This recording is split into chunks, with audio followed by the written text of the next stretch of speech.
Bismillahirrahmanirrahim. Kita lanjut ke pembahasan bab sifat yang terakhir, yaitu sifat gunnah dan sifat khofa. Yang pertama kita akan membahas mengenai sifat gunnah ya, sebagaimana kita tahu, gunnah itu ada di huruf nun dan mim. Nah, gunnah adalah suara sengau ya. Jadi gunnah itu bukan makhraj, tapi dia adalah sifat. Gunnah adalah suara sengau yang keluar dari rongga hidung. Sifat ini dimiliki oleh huruf mim dan nun. Gunnah tidak dapat dipisahkan dari kedua huruf tersebut dan merupakan sifat yang melekat pada keduanya ya, selalu melekat di padanya, nggak akan bisa dipisahkan. Nah, nun itu keluar dari toruf lisan, tapi juga dia keluar dari khaysyum, begitu. Sama juga halnya dengan mim, mim keluar dari bibir, tapi juga keluar dari khaysyum. Baik. Nah, dari buku ini sangat simpel sekali ya. Oke. Di sini jelaskan gunnah secara bahasa berarti as-sautul ladzi yakhruju min aqsal khaysyum. Suara yang keluar dari pangkal rongga hidung. Sedangkan dalam istilah tajwid, para ulama mendefinisikan gunnah sebagai berikut. Ya, secara istilah itu sautun ladzidz. Sautun ladzidun murakkabun fi jismin nuni walau tanwinan wal mimi fi jami'i ahwaliha. Suara yang indah dan teratur pada huruf nun, termasuk tanwin ya, termasuk tanwin juga, dan mim dalam segala macam kondisinya. Jadi, menurut pendapat yang kuat, panjang gunnah tidak bisa disetarakan dengan hitungan harokat ya. Panjang gunnah tidak bisa disetarakan dengan harokat. Ini menurut pendapat yang kuat ya. Sebagaimana pada huruf hijaiyah yang lain. Karena kadarnya adalah ukuran tersendiri yang khusus bagi gunnah. Jadi sebagian ulama menyebutkan 2 harokat. Ana dulu sering pakai ini ya, 2 harokat gitu ya. Tapi ternyata yang paling kuat nggak bisa dihitung dengan harokatnya. Yang disesuaikan dengan tempo bacaan yang digunakan. Ini sebagian ulama mengatakan ya, 2 harokat disesuaikan dengan tempo yang digunakan. Namun yang perlu menjadi catatan adalah bahwa 2 harokat pada gunnah lebih panjang daripada 2 harokat pada mad. Jadi 2 harokat pada gunnah itu lebih panjang daripada 2 harokat pada mad. Bahkan hampir mendekati 2 kali lipat panjangnya mad ya. Jadi sebagai pendekatan dan upaya untuk mempermudah pembelajaran, maka panjang gunnah itu disetarakan dengan 3 ketukan, yaitu 3 harokat huruf selain gunnah. Jadi bila hitungannya lambat dan 4 ketukan bila hitungannya cepat. Nah, ini ketukan gunnahnya ya, berapa panjangnya segimana.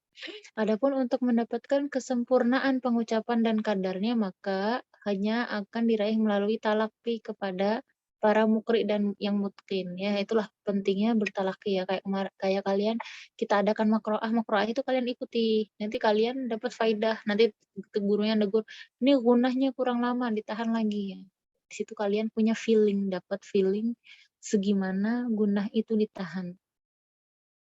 Nah, untuk mengidentifikasi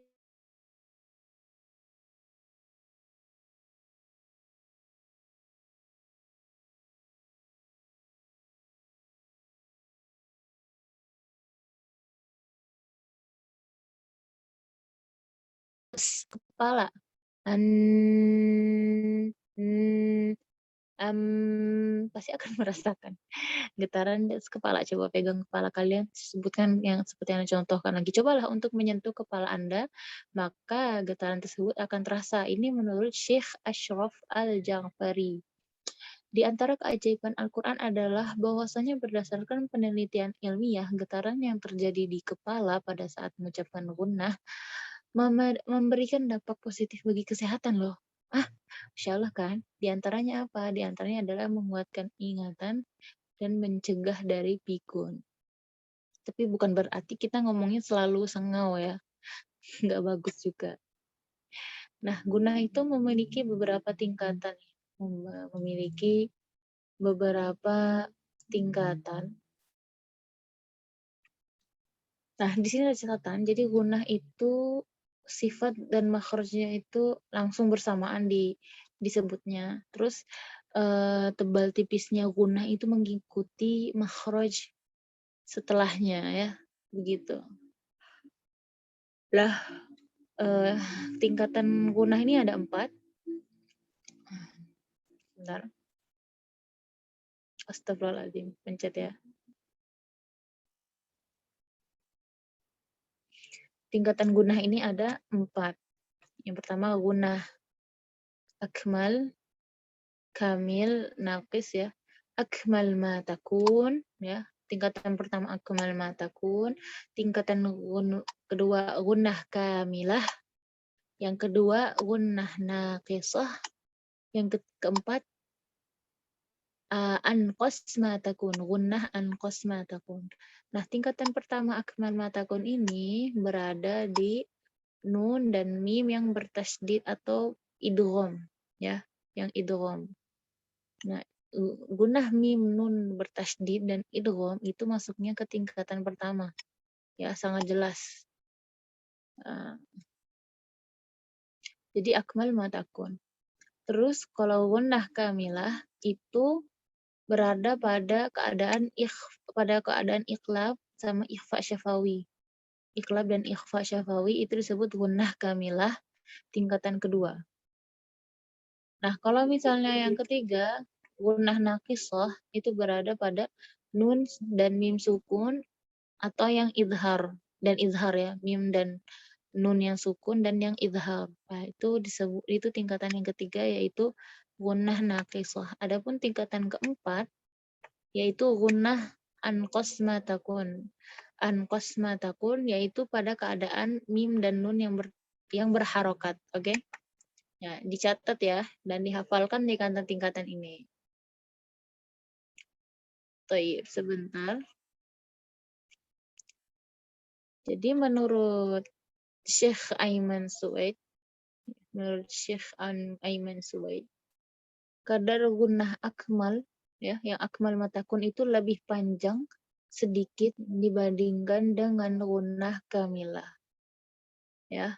Sedangkan menurut Syekh Muhammad Yahya Jum'an, tingkatan gunnah itu tidak berkaitan dengan kadar panjangnya katanya, melainkan dengan kesempurnaan aliran suara melalui rongga hidung. Jadi dengungnya itu loh, kejelasannya itu. Nah, menurut beliau, baik gunnah akmal ataupun kamilah memiliki kadar panjang yang sama. Namun pada gunnah akmal aliran suaranya lebih sempurna melalui rongga hidungnya, dia lebih jelas gitu. Kayak misalnya anna dengan alba. Nah kan aliran gunnahnya lebih jelas yang amma ya kan. Nah, gitu. Ini pendapatnya Syekh Muhammad Yahya Jum'an. Kalau Ana lebih sering pakai yang pendapatnya Syekh yang ini ya. Kalau menurut kadar yang Syekh Aiman ini Ana jarang pakai. Hal ini senada dengan apa yang diucapkan oleh Syekh Utsman bin Sulaiman Murad dalam As-Sabilus Syafi'i ya. Dalam As-Sabilus Syafi'i di dalam matanya. Sebentar, hilang.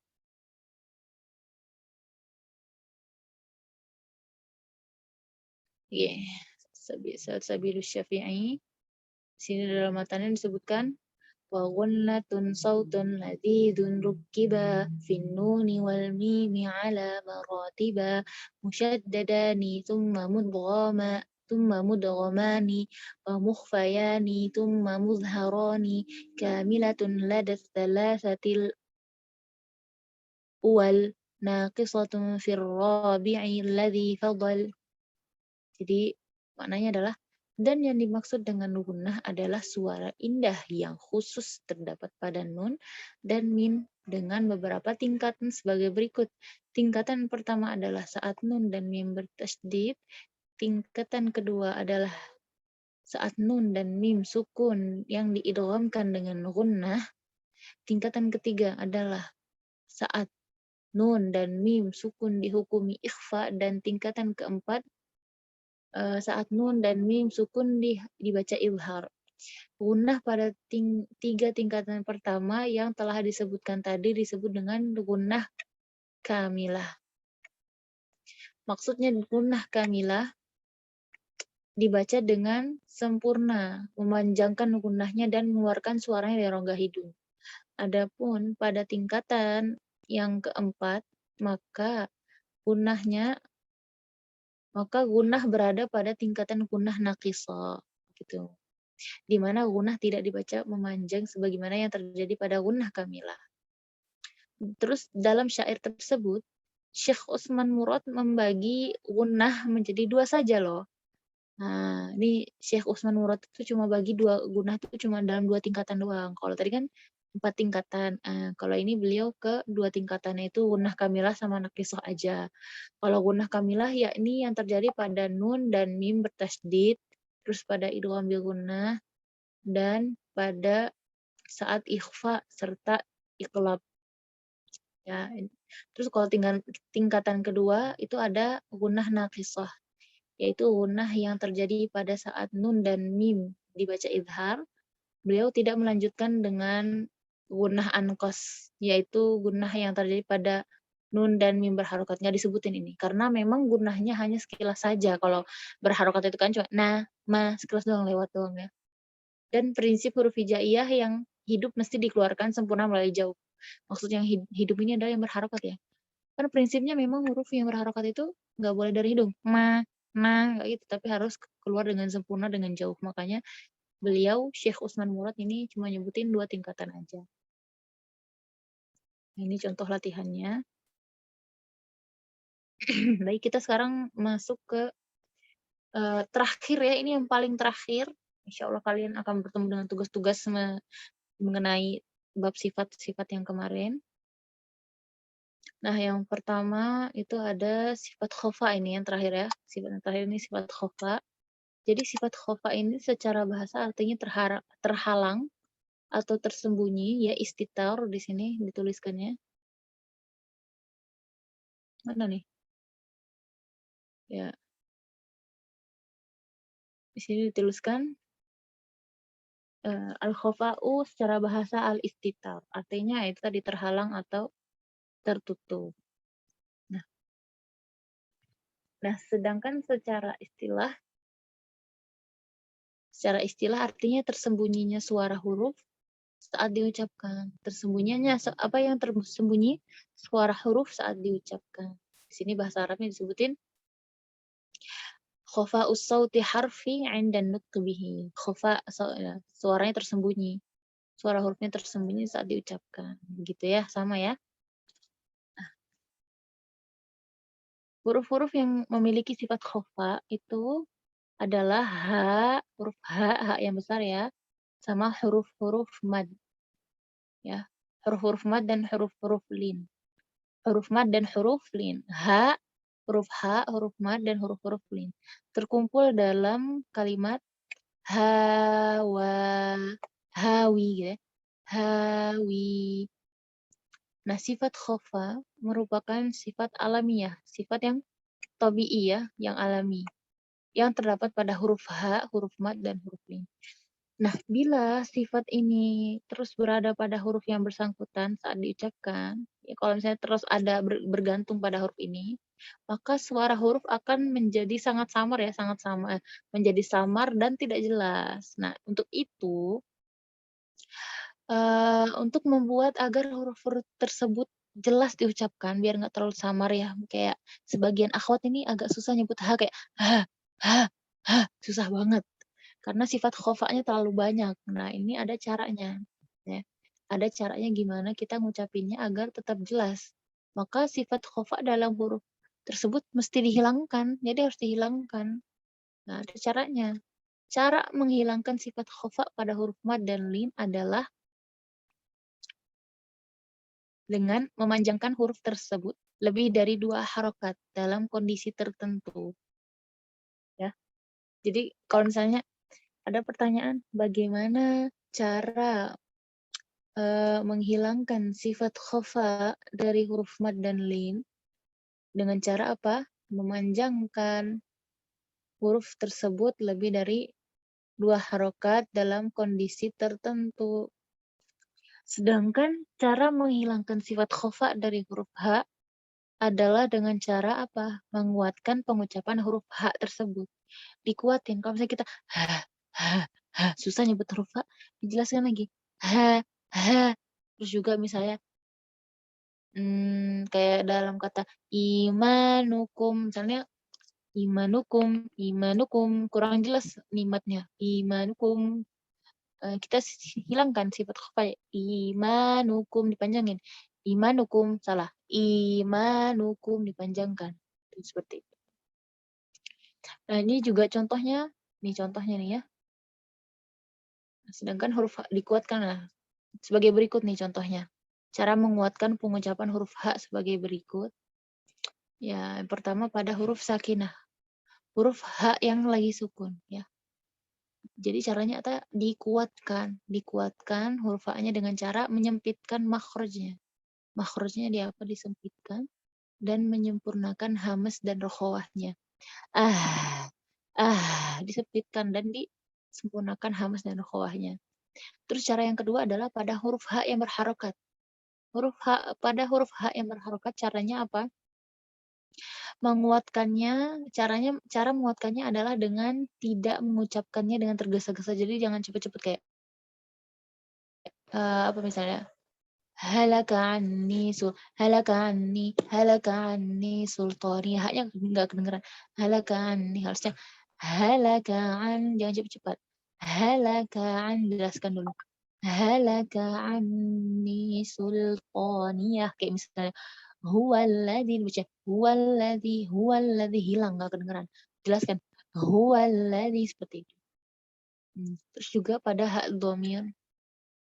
Pada hak dhamir itu hak yang menunjukkan kata ganti kepemilikan ya, yang biasanya ada dijadikan mat silah. Nah itu misalnya innahu alimum biza.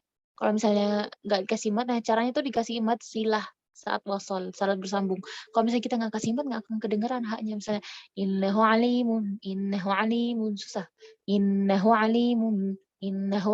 Jadi haknya suaranya jadi hilang, jadi khofa dia.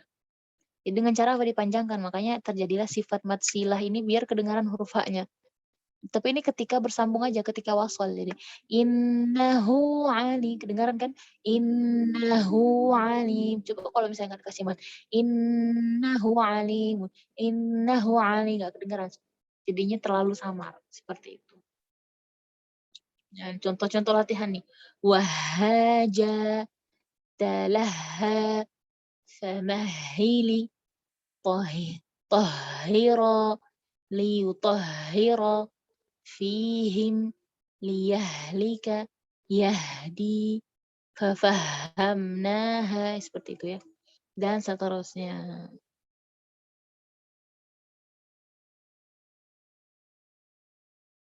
Insya Allah sudah selesai. Sekarang kita masuk ke sifat kuat dan sifat lemah. Di sini ada pembahasan sifat kuat dan sifat lemah. Jadi bila kita mengidentifikasikan lebih jauh mengenai sifat-sifat yang telah kita uraikan, maka kita akan dapat bahwasanya sifat-sifat tersebut disifati dengan kuat dan juga disifati dengan lemah.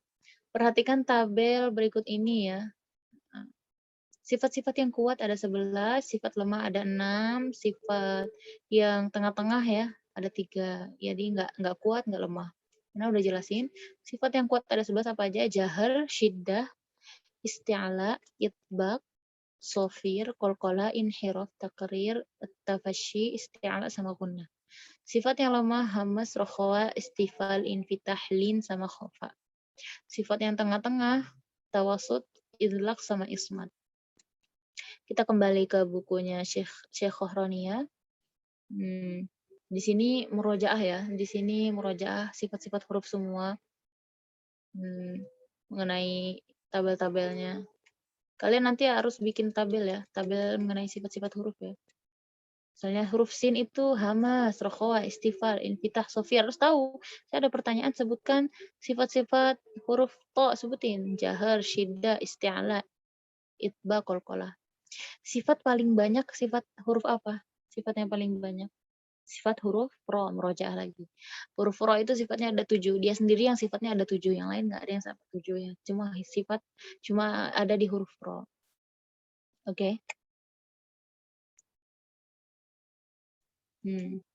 Di sini kita bisa lihat sifat yang paling lemah adalah huruf H. Kalian bisa lihat.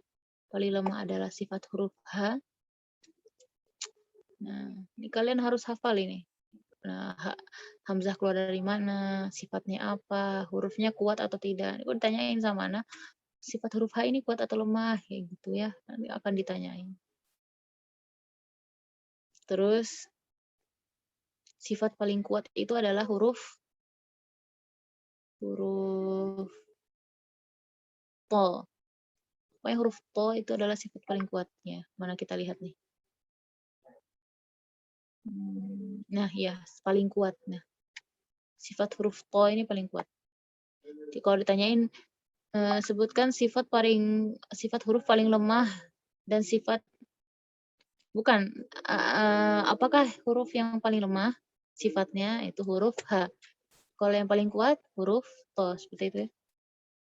Kalian bisa lihat sendiri. Oke, insya Allah pembahasan tentang sifat sudah selesai. Anda tinggal memberikan soalnya nanti insya Allah. Jika ada yang kurang difahami bisa ditanyakan. Barakallahu fikunna wa jazakumullahu khairan.